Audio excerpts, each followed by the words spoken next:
안녕하세요. LA 백성교회 김성식 목사입니다. 제53차 성령 컨퍼런스가 2월 19일부터 24일까지 인천 백성교회에서 진행될 예정입니다. 성령의 충만함을 받아 영혼육의 질병을 다 고침받고 새로운 인생을 살아가고자 결단하는 많은 사람들이 이 성령 컨퍼런스에 모이고 있습니다. 저도 여러 번 참석했었는데요, 너무나도 기적의 현장을 두 눈으로 목격하며 참으로 기쁨을 감추지 못했었습니다. 주님 주시는 힘으로 한계를 초월하는 능력과 힘을 공급받아 다시 한번 새로운 인생을 설계하고 나아가는 우리 모두가 되기를 간절히 소원하며 모든 분들을 정중히 초청합니다. 감사합니다.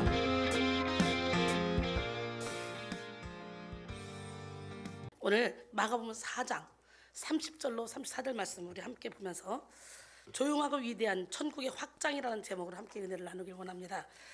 조용하게 위대하게 천국을 확장시키고 다니는 교회가 우리 백성교회잖아요. 아멘. 우리 함께 읽습니다.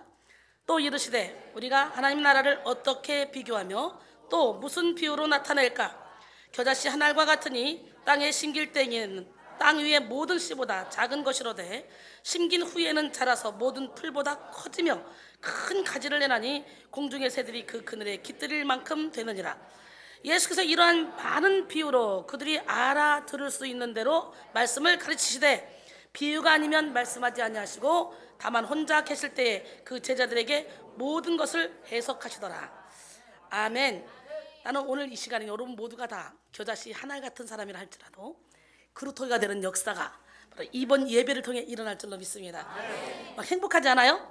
예, 일단 한번 웃고 가야 되겠죠. 부인이 그럽니다. 아니 당신은 왜 맨날 내 사진을 그렇게 당신의 지갑 속에 넣고 다니세요? 그랬더니 남편이 하는 말, 아무리 골치 아픈 문제라도 당신 사진을 딱 보는 순간부터 씻은 듯이 잊어버리거든. 아니 당신에게 내가 그렇게 신비하고 그렇게도 강력한 존재인가요? 당연하지. 당신 사진을 볼 때마다 나 자신에게 이렇게 얘기하거든. 이것보다 더 큰 문제는 없을 거야. 우리 신랑이 어저께 장로고시를 시험 봤거든요. 예, 시험을 보는데 그렇게 공부를 열심히 했다 그래요. 거기서 앉아서도 그렇게 열심히 혼자 공부하니까 목사님들이 쫓아다니면서 공부하지 마세요, 하지 마세요. 그런데도 열심히 하더라는 거예요. 며칠 동안 열심히 메모해서 또 외우고 그러더라는 거예요. 예, 그러더니 시험 잘 봤어? 그랬더니 다 썼대요. 그러면서 다른 게 아니라 자기 체면 때문에 잠을 잘 수가 없더라는 거예요. 그래서 잠을 못 자고 설쳐가지고 개막식 하는 것도 못 봤대요. 공부한다고 밤새고. 예, 우리 신랑 참 이쁘죠? 예, 그런데 면접을 보는데 첫 번째 면접이 딱 그러더래요. 부부싸움 할 때 어떻게 하세요? 우리 신랑이 우리는 안 싸우는데요, 싸우질 않아서 부부싸움 어떻게 하는지 몰라요. 그랬더니 그래요?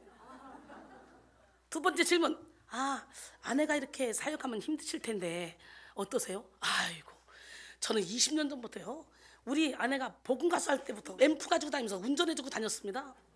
그래요? 그럼 집안 살림은 어떻게 합니까? 불편하지 않아요? 우리 성도들이 집사님들이 돌아가면서 다 해줘가지고요 전혀 불편함이 없습니다. 그래요? 그리고 모든 게 끝났다는 거예요. 놀랬죠? 예, 우리 가정은 그래요. 그래서 여기서 만나는 우리 성도들 봐요. 여기서 훈련받고 결혼하는 사람들 안 싸워요.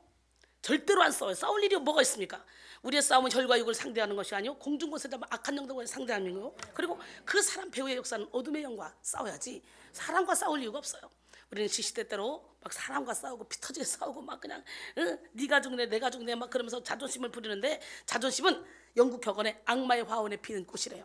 칼바르트는 자존심은 원죄의 뿌리래요. 이수는 자존심은 마귀의 통로다 그렇게 말하죠. 예, 오늘 자존심을 십자가에 다 못 박고 이렇게 서로를 섬기며, 안수 집사 할 때 그때 면접 받을 때는 질문도 안 했는데 우리 신랑이 손 들고 그랬대요. 여기서 이제 강의를 하면서 여자가 목사가 되면 참 남편들이 힘들 텐데, 그럼 갑자기 아니요 힘들지 않습니다, 아주 행복합니다 그랬대요. 도대체 이런 일이 일어날 수 있을까 싶겠지만 제 삶이 항상 행복하니까 저를 통해 능력이 나가는 거야. 오늘 삐끄덕거리는 가정 여기 오면 다 꼬매지잖아. 삐끄덕거리는 가정. 그래서 우리가 가정 치유 붕괴를 내일부터 딱 시작하잖아요. 예, 삐끄덕거리는 부부, 삐끄덕거리는 부모 자식 간의 관계가 여기 오면 싹 꾸며져서 여기 얼마나 행복한 가정들이 많이 있습니까? 예, 첫 번째 제1회 가정치유 부흥회 우리 조주영 선생님의 가정이 살아났잖아요. 그런데요, 신기하죠. 우리 동혁이가 여기서 얼마나 날라리였습니까? 캐나다에서 유학해서 초등학교를 다니다가 한국에 오니까 적응이 안 돼가지고 중2 때부터 담배 피고 술 먹고 이러고 다니면서 게임도 엄청나게 했대네요. 예, 그러면서 학교에서 골치야 뽑아라 그랬더니 친구하고 동혁이 둘을 뽑았대잖아요. 근데 고등학교 가서 결국은 잘려가지고 딴 데로 갔다가 학교를 다니네 못 다니네, 제가 고등학교나 다닐 수 있을까 막 이럴 상황인데 여기 와서 은혜를 받다가 모든 중독을 다 끊고, 그리고 공부를 갑자기 하기 시작해서 고등학교 때 야 유학 간다 그러니까 유학 가면 어떡하냐, 동혁이 같은 착한 친구가 있어야 되는데 막 엄마들이 그랬대잖아요. 근데 유학 가서 한 학기 공부를 했어요. 한 학기. 그리고 고등학교를 맞춰버렸어요. 그냥요. 테스트 하더니 1년 반 공부를 해야 되는데 예, 반년만 해도 되겠다. 근데 너무 웃기는 일이 벌어졌어. 일단 놀래봐 시작.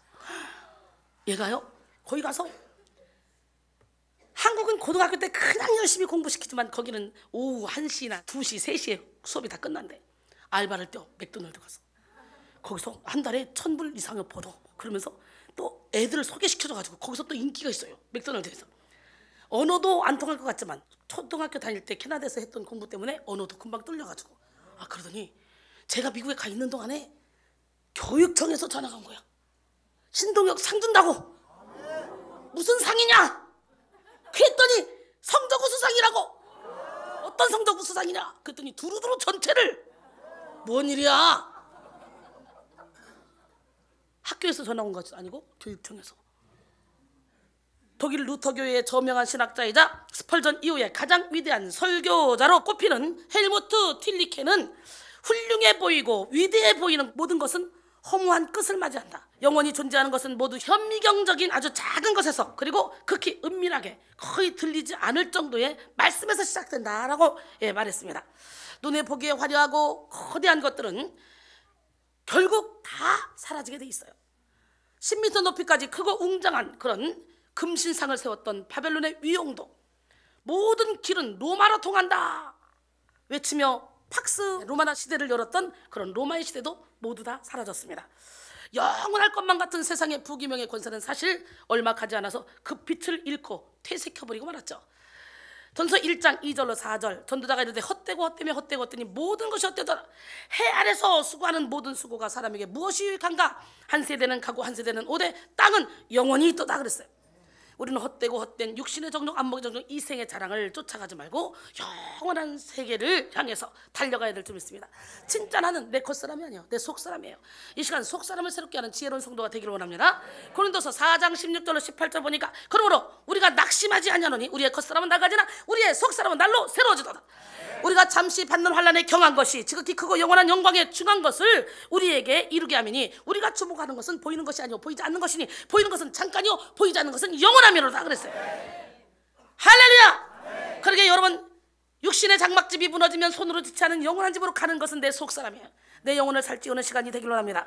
하지만 영원히 존재하는 최고의 가치인 천국은 극히 작은 말씀에서 시작하여 끊임없이 조용하고 위대한 확장을 이루며 마침내 세상을 변화시키고 하나님의 뜻을 성취해냅니다. 오늘 본문을 통해 예수님은 천국은 겨자씨 하늘과 같다 그랬어요. 천국은 뭐라고? 겨자씨는 까맣고 당시 이스라엘에서 가장 작은 씨로 알려져 있었습니다. 겨자씨의 크기가요 1mm. 그래서 볼펜 똥만큼 된다. 볼펜 똥. 예수님 당시의 사람들은요, 한국에 우리가 말하죠. 아이고 그건 세 발의 피야 이러잖아. 이런 말을 씨들 중에 가장 작은 씨 겨자씨라고 표현했다고 합니다. 이렇게 예수님이 말씀하시는 이 겨자씨 하나의 의미는 가장 작은 것이죠. 하나님은 가장 작은 것을 통해 천국을 이루십니다. 하나님은 가장 작은 것에 성령을 부어서 천국을 건설하십니다. 하나님은 크고 위대한 것을 통해 일하시지 않습니다. 오히려 크고 강한 것들을 다 무너뜨리십니다. 아무것도 아닌 존재로 만드십니다. 그리고 후에 하나님의 일을 맡기십니다. 모세가 그랬잖아요. 모세는 이집트의 왕자로 자라서 최고의 교육을 받았던 사람입니다. 혈기왕성한 젊은이였습니다. 하지만 하나님은 모세를 미디안 광야로 보내셔서 아주 무너뜨려 버렸었어요. 자기 의로 자기가 어떻게 해보겠다는 그 의를 다 무너뜨려 버려. 그리고 아무도 알아주지 않는, 스스로도 존재감이 없는 그런 사람으로 만들어 버렸어. 여러분, 우리는 예수 안에서 철저히 절망해야 돼요. 그리고 나 자신에 대해서는 철저히 절망하고 예수님을 붙잡고 우리는 소망을 가져야 돼. 아멘. 내가 뭔가 할 수 있다 할 때는 다 하나님은 무너뜨리셔. 그러니까 베드로가 절대로 나는 주님을 부인하지 않겠습니다 그랬더니 주님이 일부러 부인하도록 환경을 만들어 버리는 거예요. 예, 나의 내가 할 수 있다는 모든 걸 내려놓고 오직 하나님만 의지하는 우리 모두가 되기를 원합니다. 미디안 광야에서 40년 동안 깨어지고 부서진 모세는 결국 겨자씨와 같은 존재가 되었죠. 아무도 알아주지 않는 목동이 되었고요. 그리고 아무 힘도 소망도 없는 80대 노인이 되었습니다. 근데 하나님은 이 겨자씨가 된 모세에게 찾아오십니다. 출애굽 떨기 나무 가운데로. 아니 분명히 장인의 양을 치면서 이렇게 보는데 분명히 불은 붙었는데 떨기 나와 타지 않는 거예요. 이게 무슨 일이지? 그러고 갔더니 모세야 모세야 부르시면서 내가 선 곳은 거룩한 곳이니 네 발에 신을 벗으라. 지금까지 네가 살았던 방식을 다 내려놓으라는 거예요. 평안의 복음이 준비한 신을 신으라는 거예요. 그리고 사명을 맡기시죠. 하나님은 겨자씨와 같은 모세에게 이스라엘 민족을 출애굽시키라는 그런 사명을 주셨고 모세 손에 들린 이 겨자씨와 같은 나무 막대기를 통해 하나님의 권세를 드러내셨습니다. 이순이는 겨자씨 같은 이순이 정말 육신의 정력 안목의 정력 이생의 자랑을 쫓아가며 그저 노래방은 나의 목자 나의 트럭은 나의 목자 지금 봐도 몸이 온갖 춤으로 가득 차 있지 않습니까? 세상을 좋아하는 이 누구보다도 이 날라리를 하나님께서 이 겨자씨 같은 저를 하나 딱 영적인 고난을 통해 불러주시더니 저에게 찬양이란 물맷돌 뭐라고? 찬양이라는 물맷돌을 사용해서 전 세계를 찬양 사역자로 보내면서 많은 영혼을 찬양을 통해 살리게 하셨어요. 그러다가 부흥사로 만들어서 이렇게 멋진 사역을 감당하게 하시잖아요. 하나님은 모세를 통해 힘없고 볼품없는 그 나무 막대기로 홍해를 가르고 반석을 쳐서 물을 내게 하셨죠. 하나님의 아들 예수 그리스도가 성육신에서 이 땅에 오실 때에도 겨자씨와 같은 마리아의 몸을 빌려서 태어났습니다. 하지만 마리아는 화려한 배경이나 높은 지식, 많은 재력과는 관계없는 그냥 한낱 여인이었어요. 여러분 마리아는 이렇게 깨끗한 마음을 소유한 여인이었기 때문에 하나님 말씀에 순종할 수가 있었죠. 하지만 하나님은 겨자씨와 같은 마리아 몸을 빌려서 예수님이 이 땅에 오시도록 했다는 거예요. 연약한 여인이었지만 예수님도 겨자씨와 같은 모습으로 이 땅에 오셨습니다.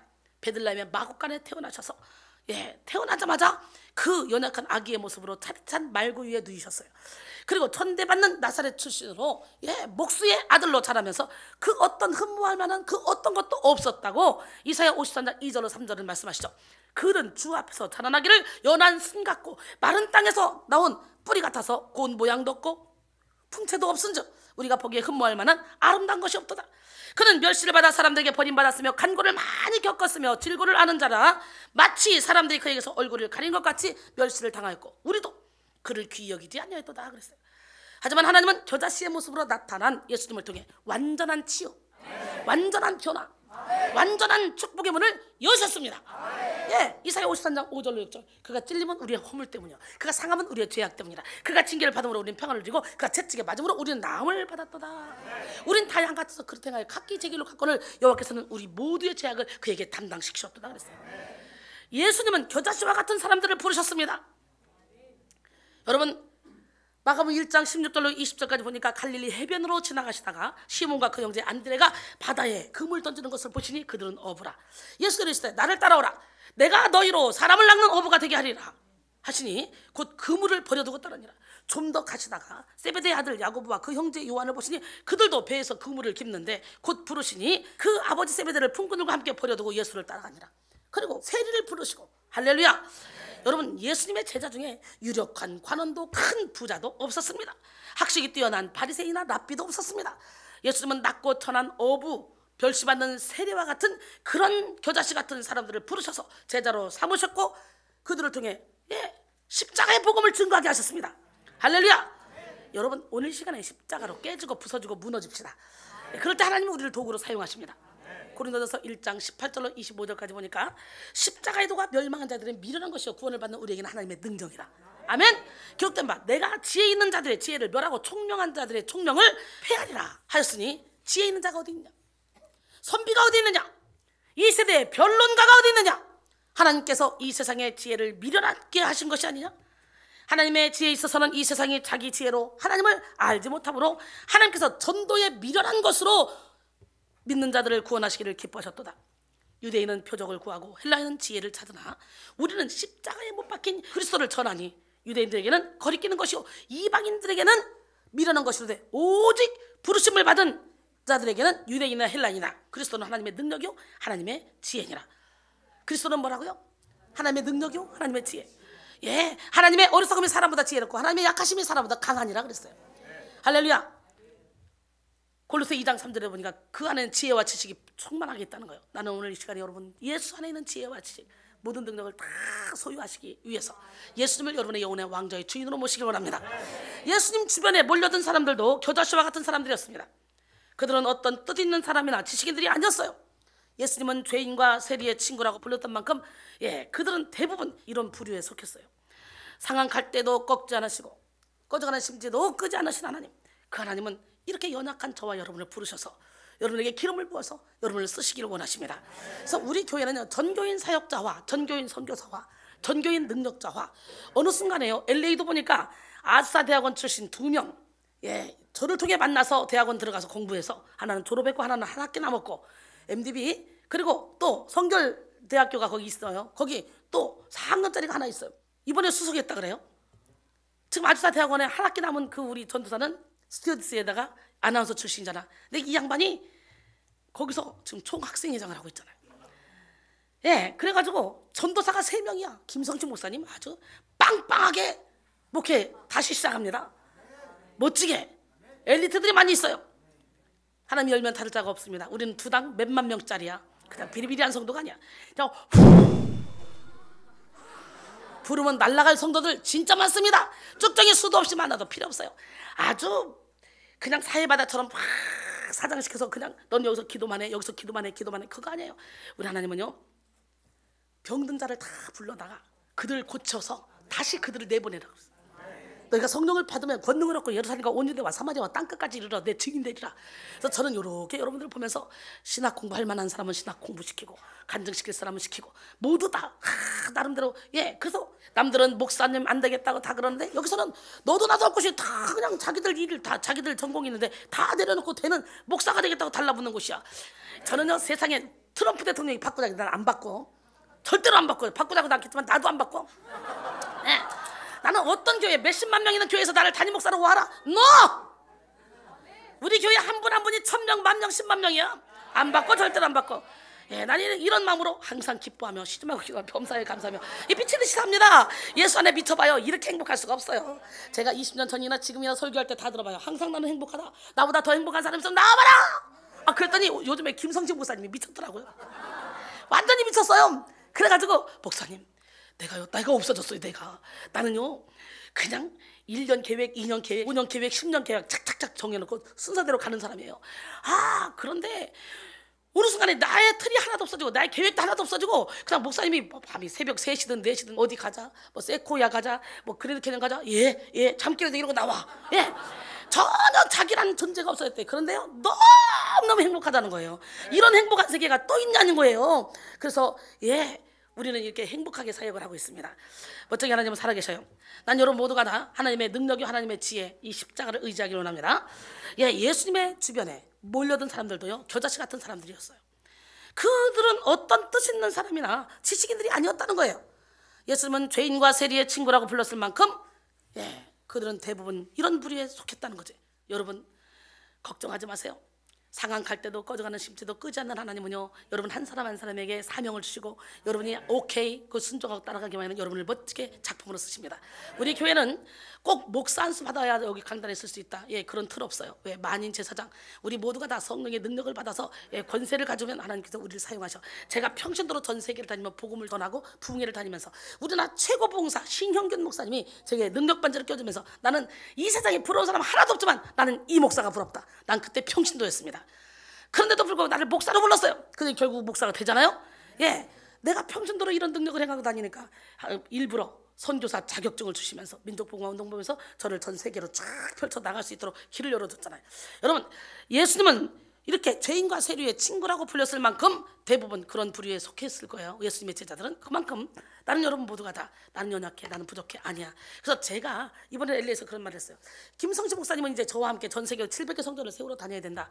이제 이 교회를 지킬 사람은 당신들이다. 그래 평신도라도 좋다. 열심히 능력받고 기도해서 에베소 4장 11절에 보니까 어떤 사람은 사도로, 어떤 사람은 선지자로, 어떤 사람은 복음 전환자로, 어떤 사람은 목사나 교사로 쓴다 그랬다. 뭐 세상에 목사 안수만 받으면 다가 아니라 성령의 불세를 받아야 된다. 세상에 목사 안수는 신학교만 가면 다 준다. 그러나 성령의 충만함을 받을 때 하나님이 그 사람을 통해 일하신다. 제가 그랬는데 여러분 비전을 가지세요.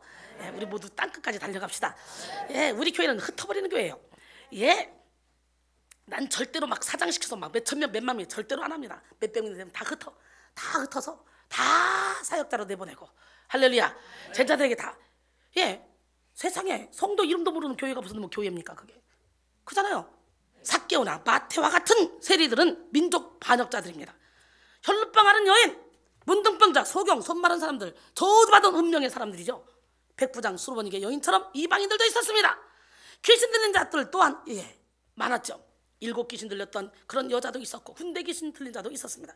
어떤 부자 청년은 예수님의 말씀을 감당하기 힘들어서 떠났죠. 재산을 다 팔아라, 나눠주고 와라 그랬더니 예수님을 따랐던 사람들 중에 유력한 사람이라고 해봤자 니고데모 정도인데, 니고데모도 사람들 눈을 피해서 밤중에 예수님을 방문할 정도였어요. 주님은 이렇게 약하고 낮은 겨자씨와 같은 사람을 통하여 천국을 세워 나가십니다.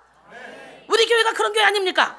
예, 고린도전서 1장 26절에 29절, 형제들아 너희를 부르심을 보라. 육체를 따라 지혜로운 자가 많지 않냐며 능한 자가 많지 않냐며 문벌 좋은 자가 많지 않냐도다. 그러나 하나님께서 세상의 미련한 것들을 택하사 지혜인 자들을 부끄럽게 하시고 세상의 약한 것들을 택하사 강한 것들을 부끄럽게 하시며 하나님께서 세상에 천한 것들과 멸시받는 것들과 없는 것들을 택하사 있는 것들을 피하려 하시나니 이는 아무 역사도 하나님 앞에서 자랑하지 못하게 하려 하십니다. 아멘. 예수님이 지신 십자가는 사람들이 보기에 겨자씨와 같이 미련하고 작은 것이었습니다. 하지만 예수님은 겨자씨와 같은 십자가를 통해 어떻게 한다고? 하나님의 능력을 나타내신다고. 사랑하는 성도 여러분, 오늘 시간에 우리 변합시다. 깨집시다. 무너집시다. 할렐루야. 여러분의 삶을 통해 천국의 의와 평강과 희락이 드러나려면 여러분이 먼저 겨자씨와 같은 존재가 돼야 되는 거예요. 넬슨 만델라는 우리의 문제는 힘이 부족한 것이 아니라 너무 힘이 많은 것이다. 우리의 문제는 뭐라고요? 예, 이렇게 말했습니다. 맞습니다, 여러분. 여러분, 우리가 힘이 없어서 천국을 이루지 못하는 것이 아니라 힘이 너무 세서 성령의 인도를 받지 못하는 것입니다. 예, 우리가 미련해서 천국을 확장시키지 못하는 것이 아니라 내 이론이 너무 강해서 내 틀이 너무 세서 하늘의 지혜를 공급받지 못하는 것입니다. 그러므로 우리는 오늘 십자가로 말미암아 깨지고 부서지고 무너져야 돼. 깨지고 부서지고 무너져서 가장 작은 씨앗인 겨자씨와 같이 돼야 됩니다. 할렐루야. 도산 안창호 씨는 모든 큰 일은 가장 작은 것으로부터 시작하고 크게 어려운 그런 일은 가장 쉬운 것부터 풀어야 된다라고 말했습니다. 누가복음 20장 17절로 18절 그들을 보시며 이르시되 그러면 기록된 바 건축자들의 버린 돌이 모퉁이의 머릿돌이 되었느니라 함이 어찌미냐. 무릇 이 돌 위에 떨어지는 자는 깨어지겠고 이 돌이 사람 위에 떨어지면 그를 가루로 만들어 흩으리라 하시니라. 아멘. 여러분, 고든 맥도날드 목사님은 하나님이 축복하시는 삶에서 가까운 사람들에게 자신은 곧잘 이런 질문을 던진다고 했습니다. 스스로 완전히 무너졌음을 실감한 적이 있습니까? 여러분 어때요? 스스로 완전히 무너졌음을 실감한 적이 있어요? 사도 바울은 실감했어요. 로마 7장 9절에 전의 율법을 깨닫지 못했을 때는 내가 살았더니 계명의 이름에 죄는 사랑으로 난 죽었다. 이렇게 고백하며 이제 2가지 법이 자기 안에서 싸우는 걸 깨닫게 되면서 자기 힘으로는 죄의 법을 이길 수 없다. 그래서 오라 나는 곤고한 사람이로다. 누가 나를 이 사망의 몸에서 건져내랴. 철저히 자기 스스로에 대해서 무너졌습니다. 이 무너지는 시간을 가져야 됩니다. 스스로 완전히 무너졌음을 실감한 적이 있습니까? 고든 목사님은 인생에 있어 깨어지는 순간이 크게 4가지가 있다고 보았습니다. 첫 번째, 위기. 자신이 통제할 수 없는 사건입니다. 대부분 불가항력적이며 깊은 상처를 남기게 되죠. 보통 자신이 가장 사랑했던 것으로부터 가장 심각한 상처를 입게 됩니다. 그 다음에 경이롭다 그러죠. 설명할 수 없는 놀라운 느낌. 갓 태어난 아기를 팔에 안았을 때나 자연의 신비를 체험할 때의 느낌입니다. 여러분, 특별히 하나님의 임재를 맛보았을 때는요, 일상을 뛰어넘어 영혼의 창이 열리는 순간이라는 거예요. 그 다음에 노화. 사람이 늙는 것을 느끼는 것은 결코 피할 수 없는 과정입니다. 육체의 힘과 아름다움이 사라지고 죽음을 구체적으로 느끼게 되면 내며 부정적인 생각과 감정을 다스리기 힘들어지는 그런 시기를 말하는 거죠. 이 노화. 그 다음에 영적 훈련. 대부분의 사람들이요, 하지 않으려고 하는 것이죠. 그냥 양육만 받으려고 그러죠. 훈련 받기 싫습니다. 간섭 받기 싫어요. 날 냅둬. 내 멋대로 살다가 죽게. 그렇죠. 그러나 어느 순간 능동적이든 수동적이든 할 수밖에 없는 것이 바로 영성 훈련이에요. 그것이 축복임을 나중에서야 깨닫게 되죠. 택함을 입은 자들의 권리이자 의무라는 거예요. 어떤 형태로든 우리는 깨어져야 돼요. 이런 고통의 과정을 거쳐야만 성도는 자신의 참모습을 알게 되고 하나님을 찾게 된다는 것을 우리는 알아야 돼요.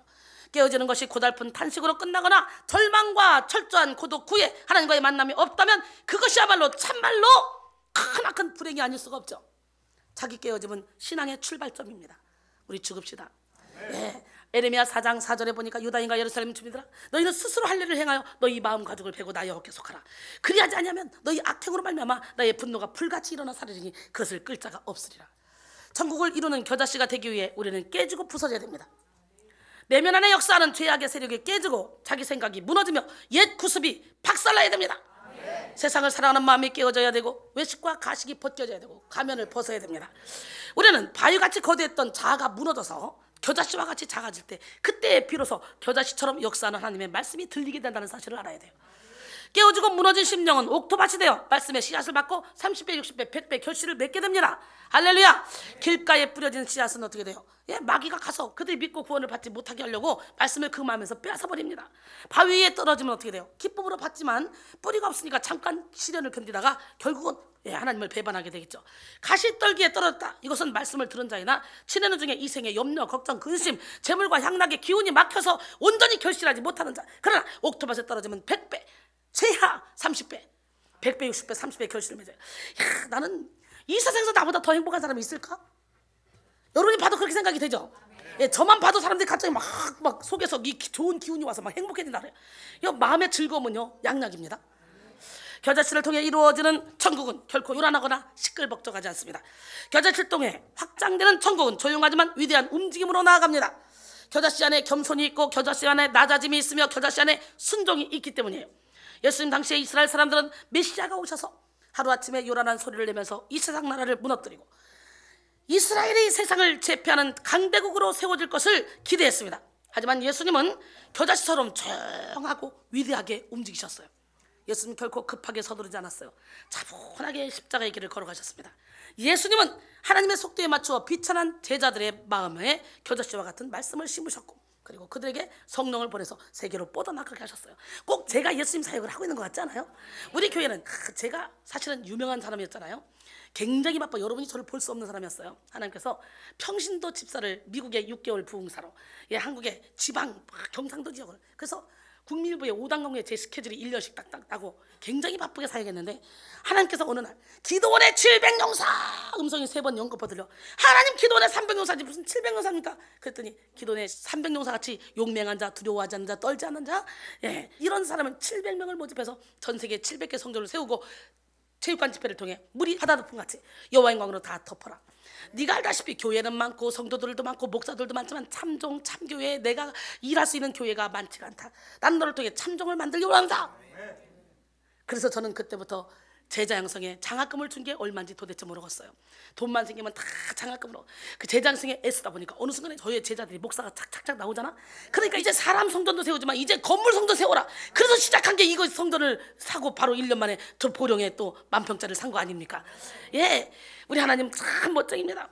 우리 예배는 우울증, 정신질환 환자들이 저절로 다 고쳐지고, 자기 중심적으로 사는 사람들, 이기적인 사람들, 모두 이타적인 삶으로 바뀌는 그런 예배잖아요. 여러분, 마가복음 4장 26절 28절 또 이르시되 하나님의 나라는 사람이 씨를 땅에 뿌린 것 같으니 그가 밤낮 자고 깨고 하는 중에 씨가 나서 자라되 어떻게 그리 되는지 알지 못하느니라. 땅이 스스로 열매를 맺되 처음에는 싹이요 다음에는 이삭이요 다음에는 이삭에 충실한 곡식이라 그랬어요. 할렐루야. 욥기 8장 7절에 보니까 내 시작은 미약하였으나 내 나중은 심히 창대하리라. 할렐루야. 다이아몬드는 어제나 오늘이나 영원토록 변화가 없어요. 그죠?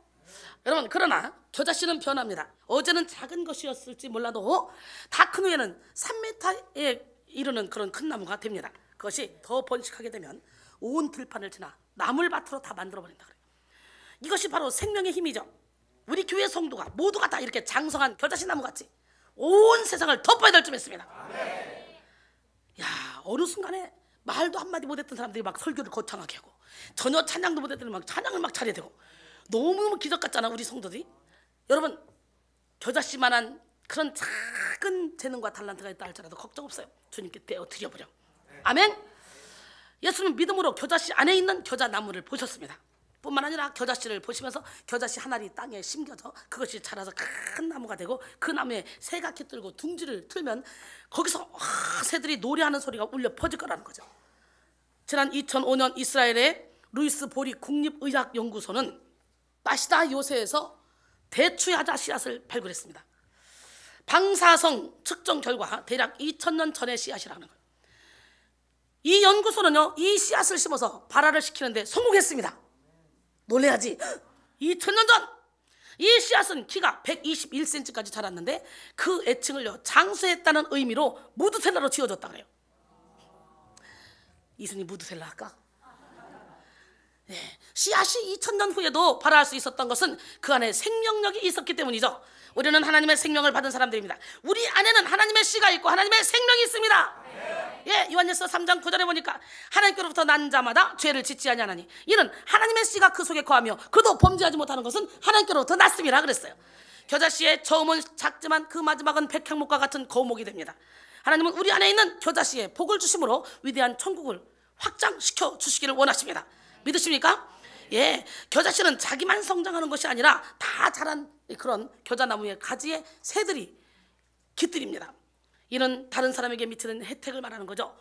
큰 나무는 거기서 많은 열매를 줄 뿐만 아니라 그 가지에 새들이 깃들이고 그 밑에는 사람들이 그 그늘에 쉽니다. 여러분 모두가 이런 거대한 나무가 돼서 많은 영혼을 쉬게 하고 살리는 그런 영적인 안내자가 되셔서 전국을 확장시킵시다.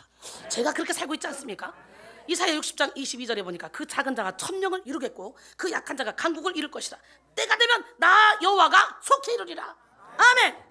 하박국 2장 14절 이는 물이 바다를 덮은 같이 여호와의 영광을 인정하는 것이 세상에 가득함이라 그랬어요. 겨자씨를 통해 이루어지는 조용하고 위대한 천국의 확장. 여러분 겨자씨는 땅에 심겨져야 돼. 어떻게 해야 돼? 아무리 씨가 있어도 땅에 심겨지지 않으면 필요 없어. 데스밸리 제가 가끔 여화를 들잖아요. 이야 이번에 갔었잖아요. 황량한 그 데스밸리, 황량한 그 광야에 데스밸리 밸리라고 이게 호수가 있는데 거기 완전히요 소금이요 소금 땅이 되어버렸어요. 소금 땅. 지면보다 훨씬 더 밑인데도 불구하고요 없어요. 물이 하나도 없어. 소금 땅. 거기 우리 한참 걸었잖아요. 근데 2004년도에 그 황량한 죽음의 계곡이라는 그 데스밸리에 비가 내렸더니 그동안에 사방에서 왔던 씨들이 발화를 해가지고 꽃을 피웠다 그랬잖아요. 근데 그 지역에 가니까 풀이 요만한 풀들이 지금도 있더라고요. 여러분 심겨지려면 낮아져야 돼요. 높아지려는 마음을 가지고는 땅에 심겨질 수가 없습니다. 예수님은 낮아지심으로 땅에 심겨지셨습니다. 빌립보 2장 6절로 8절 그는 근본 하나님의 본체시나 하나님과 동등됨을 취할 것으로 여기지 아니하시고 오히려 자기를 비워 종의 형체를 가지사 사람들과 같이 되셨고 사람의 모양으로 나타나사 자기를 낮추시고 죽기까지 복종하셨으니 곧 십자가에 죽으심이라. 할렐루야. 예, 스위스의 종교개혁자 쯔빙글리는 신자의 낮아짐이 신앙의 상승을 이룬다는 그런 진리를 염소들을 통해 깨달았습니다. 어느 날 쯔빙글리는 스위스의 산길을 걷고 있었습니다. 그런데 좁은 산길에서 두 마리의 염소가 서로가 하나는 올라가려고 하나는 내려가려고 그래요. 근데요 절대로 둘이가 같이 이렇게 할 수가 없어요. 자리가 좁아서. 그랬더니 이게 웬일입니까? 좁은 길이라 이제 오르내릴 수 없는데 서로 팽팽하게 맞선다 싶은 순간에 놀라운 일이 벌어졌습니다. 올라가려고 하던 염소가 길가에 팍 누워버립니다. 그 위를 밟고 위에서 염소가 내려왔습니다. 그런 다음 누웠던 염소가 일어나 올라가는 거예요. 멋지지 않습니까? 하나님 앞에서와 사람 앞에서 폭삭 엎드리는 사람이 은총으로 올라가는 거예요. 폭삭 엎드립시다. 잠언 4장 8절로 9절 그를 높이라 그리하면 그가 너를 높이 들리라. 만일 그를 품면 그가 너를 영화롭게 하리라. 그가 아름다운 관을 내 머리에 두겠고 영화로운 면류관을 내게 주리라 하셨느니라. 할렐루야. 높아지려는 마음이 있다면 시기와 분쟁이 있다면 질투가 있다면 결코 여러분은 천국의 확장을 이룰 수 없습니다. 왜냐하면 그런 것들은 다 이 땅의 것이요 귀신의 것이요 정욕의 것이라고 세상의 것이라고. 야고 3장 14절 16절 그러나 너희 마음속에 독한 시기와 다툼이 있으면 자랑하지 말라.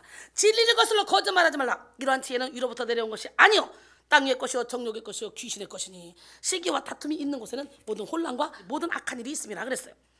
여러분 우리는 가장 낮은 자리로 내려가서 천국을 이루어야 됩니다. 아멘. 마가복음 10장 44절로 45절 보니까 너희 중에 누구든지 으뜸이 되고자 하는 자는 모든 사람의 종이 되어야 하리라. 인자가 온 것은 섬김을 받으려 함이 아니라 도리어 섬기려 하고 자기 목숨을 많은 사람의 대속물로 주려 함이라 그랬어요. F.B. 마이어는 나는 하나님의 은혜의 선물이 여러 층으로 된 선반에 있는 줄로 알고 우리가 키가 크면 클수록 높아질수록 그 여러 층의 것을 가질 수 있는 줄로 생각했다. 그러나 나는 후에 깨닫기를 하나님의 은혜의 선물은 아래로 내려가면서 여러 층 되는 선반에 있는 줄을 알았다. 그러므로 이 선물들을 받아 가지려고 하면 내가 높아지기를 원할 것이 아니고 더욱더 나를 굽히고 더 내려가며 더 내려가기를 힘써야 된다 라고 말했습니다. 할렐루야. 겸손은 천국의 방식이에요. 아멘. 하나님을 보려면 낮아져야 됩니다. 낮은 것은 하나님의 음성을 들을 수 있는 곳입니다. 겸손한 자리를 거부하면 하나님을 만날 수 없습니다. 낮아지고 또 낮아집시다. 여러분 모두가 낮아짐으로 땅에 심겨서 천국을 이루는 그런 심령들이 되길 원해요. 예수님은 당신을 십자가에 못 박혀 죽기까지 우리를 사랑하셨어. 믿으십니까? 겸손해져야 돼요. 낮아져야 돼요. 그래서 딱 나는 눈빛만 봐도 그 사람의 신문에 나온 얼굴만 봐도 이 사람이 싹군이구나 아니구나 난 분별이 그냥 돼요. 근데 성도들이 그걸 분별을 못하니까 그냥 사탄의 회당인 육적인 교회는 성도들이 막 모입니다. 자기가 코드가 맞으니까 여기 와봐. 죽어라 깨져라 부서져라. 네가 죽는 만큼 네가 깨져진 만큼 네가 부서진 만큼 하나님이 네 주인이 되신다. 여러분 세상의 모든 걸 다 가졌다 할지라도 하나님이 주는 평강을 갖고 있지 않다면 이 사람은 가난한 사람이야. 그래 세상에 아무것도 없어도 예수님이 주는 평강이 이 안에 있다면 이 사람은 가장 부자야. 누구처럼? 저처럼. 그러니까 하나님께서 내게 뭐 해라 그러면 아멘 하고 나가기만 하면 그 다음에 일할 사람을 생각지도 않은 사람을 딱딱딱 붙여서 이 일을 하게 만들어 주신다는 거예요. 그래서 우리는 이렇게 백성교회 주일날 오는 이 교인들보다 이 외에 평일날 오는 그 교인들이 더 큰 일을 뒤에서 한다니까. 후원을 우리는 그래서 성도 숫자가 몇 명이나 그러면 우리는 말할 수가 없어. 이 외의 성도가 훨씬 더 많으니까. 멋지잖아요. 그럼 그거 왜 그래? 담임 목사 잘 만나서 그런 거지. 나는 아무것도 아니지만 나를 통해 일하신 하나님, 그 하나님은 멋쟁이 하나님입니다. 믿으십니까? 그래서 겨자씨는 땅속에서 썩어져야 돼요. 뭐 해야 돼? 땅속에 숨기기만 하면 뭐야? 썩지 않고 그냥 튕겨버리면 아무런 싹이 나지 않아. 깨져야 하는 거예요. 예수님의 자리는 하나님의 자리 되어 땅에 떨어져 흔적도 없이 썩어지는 자리입니다. 내가 죽음으로 다른 사람을 살리고 내가 썩음으로 성령의 열매를 맺는 자리입니다. 그래서 요한복음 12장 24절 25절 내가 진실로 너에게 이르노니 하늘의 빌이 땅에 떨어져 죽지 않냐면 하늘 그대로 있고 죽으면 많은 열매를 맺느니라. 자기의 생명을 사랑하는 자는 잃어버릴 것이요 이 세상에서 자기의 생명을 미워하는 자는 영생하도록 보존하리라 그랬어요. 할렐루야. 썩는다는 것은 자신의 형상을 완전히 잃어버린다는 것을 의미합니다. 우리 김성식 목사님이 잃어버렸어요. 가끔은요 자기가 바보 같대요. 아무 생각이 없대요. 그래 봐요. 우리가 영성이 깊어지면 깊어질수록 복잡한 생각이 없어져요. 단순해집니다. 단순해져. 이게 정상이에요. 한날 괴로우면 그날이 족하다 그랬잖아요. 그러니까 내가 생각하는 게 내가 행동하는 모든 것들이 다 하나님이 기뻐하는 일을 하게 되는 거지. 썩다라는 동사를 국어사전에서 찾아보면 균에 의해 본래의 성질을 잃고 나쁜 냄새를 내며 힘을 가했을 때 쉽게 부스러지거나 해지거나 뭉개지는 상태가 된다라고 되어 있습니다. 여러분 썩으려면 자기 스타일, 자기 기질, 자기 개혁, 자기 야망을 다 무너뜨려야 돼. 천국은 나를 포기한 자리에서 확장되는 거예요. 하나님의 씨앗이 썩으면요 자기의 이전 형체를 완전히 잃어버리죠. 그러듯 우리는 지난 우리의 모습을 완전히 잃어버리고 예수 그리스도로 말미암은 그런 새 삶을 살아야 됩니다. 이것이 주 안에서 썩는 거예요. 에베소 4장 20절 24절 너희는 유혹의 욕심을 따라 썩어져가는 고습을 따른 옛사람을 벗어버리고 오직 너희 심령이 새롭게 되어 하나님을 따라 의와 진리에 거룩함으로 지으심을 받은 새 사람을 입으라. 고린도서 5장 17절에 보니까 그런즉 누구든지 그리스도 안에 있으면 새로운 피조물이라. 이전 것은 지나갔으니 보라 새 것이 되었도다. 아멘. 예, 필라델피아의 어떤 교회에서 실제로 일어났던 이야기입니다. 어떤 교회 주일학교 어린아이들이 숫자가 급증해서 어린아이 여자가 하나가 소외됐어요. 교실이 너무 비좁은 데다가 학생 숫자도 많아지자 선생들이나 친구들이 이 아이에게 관심을 기울이지 못했습니다. 그때부터 이 소녀는 페니를 한 푼 두 푼씩 모으기 시작했어요. 주일학교 교실을 더 많이 가진 교회 건물, 그 건물을 지었다는 그런 소원을 가지고 동집을 수집했던 것입니다. 그런데 불행하게도 동정을 모은 지 2년 만에 이 소녀는 갑자기 죽고 말았어요. 예, 그 2년 동안 교회 사람들은요 이 소녀에 대해서 여전히 무관심합니다. 그런데 소녀의 유품을 정리하던 가족들이 소녀의 침대 옆에 지갑에서 페니 57센트와 조그만 종이 쪽지 한 장을 발견했습니다. 그 종이에 소녀는 교회가 더 큰 주일학교 교회를 짓는데 도움이 되고 싶어서 페니를 모으고 있다 이렇게 적어놨어요. 이 소식이 교회에 알려졌습니다. 목사님은 주일 예배 시간에 이 소녀 이야기를 하면서 아무래도 주일학교 교실을 들려야 되겠다라고 말씀했습니다. 이 소녀의 이야기가 많은 교인들에게 큰 감동을 줬습니다. 특히 이야기를 듣던 교인 중에 부동산 중개업자 한 분이 은혜를 받고서는 자기 땅을 선뜻 기증했습니다. 그런데 이 사람은요 자기 땅을 꼭 57센트만 받겠다는 거예요. 그래서 소녀가 땅을 산 것처럼 만들었습니다. 이 아름다운 소식이 신문 방송을 타고 필라델피아 전역에 퍼지게 되었습니다. 결국 수많은 사람들이 모금운동에 참여해서 큰 교회 건물이 지어졌습니다. 이 교회는 현재 3,000명 이상이 앉을 수 있는 본당과 수많은 교실이 딸린 아름다운 건물을 갖게 되었습니다. 더 중요한 것은 이 소녀의 감동적인 이야기 때문에 템플대학교, 무슨 대학교?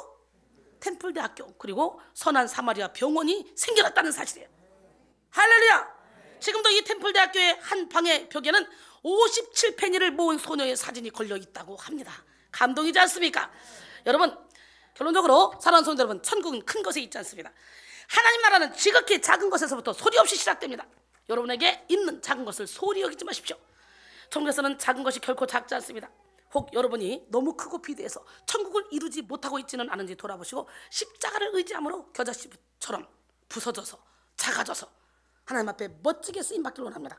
예수님은 겨자씨와 같이 이 땅에 오셔서 겨자씨처럼 보이는 그런 십자가를 지심으로 위대한 천국의 문을 활짝 열어 놓으셨습니다. 이 시간 여러분 모두가 겨자씨 안에 숨겨진 천국의 생명을 깨닫고 낮아짐으로 땅에 심기고 썩음으로 많은 열매를 맺기를 원합니다. 여러분 모두가 조용하고 위대하게 천국을 확장시키는 겨자씨의 주인공이 되기를 주님의 이름으로 축원합니다. 예, 그러기 위해서는 주님이 찾으시는 그 한 사람이 되어야 돼요. 쭉정이 수천 명 필요 없습니다. 이순희 같은 사람 하나가 있으니까 세계가 다 움직이고 있잖아요. 언론, 기자들 얼마나 까다롭습니까? 뭐 하나 찝어야지 그런 사람들 아니에요? 근데요, 기자, 신문사 3사 사장들이 와가지고, 예, 2사 사장, 하나는 편집국장, 예, 그들이 기자들까지 쫙 와가지고 함께 쭉 빠져 은혜를 받고, 예, 축기 사역까지 받고 새벽 2시, 3시에 집에 갔어. 미국에서. 있을 수 있는 얘기야? 예, 멋지죠? 주를 위한 이곳에 예배하는 자들 중에 주가 찾는이 없어 주님께서 슬퍼하시네. 주님이 찾으시는 그 한 사람 그 예배자 내가 그 사람 되길 간절히 주께 예배하네. 주내로 이곳에 서 있네. 주임제에 엎드려 절하네. 그 어느 것도 난 필요 없네. 주님만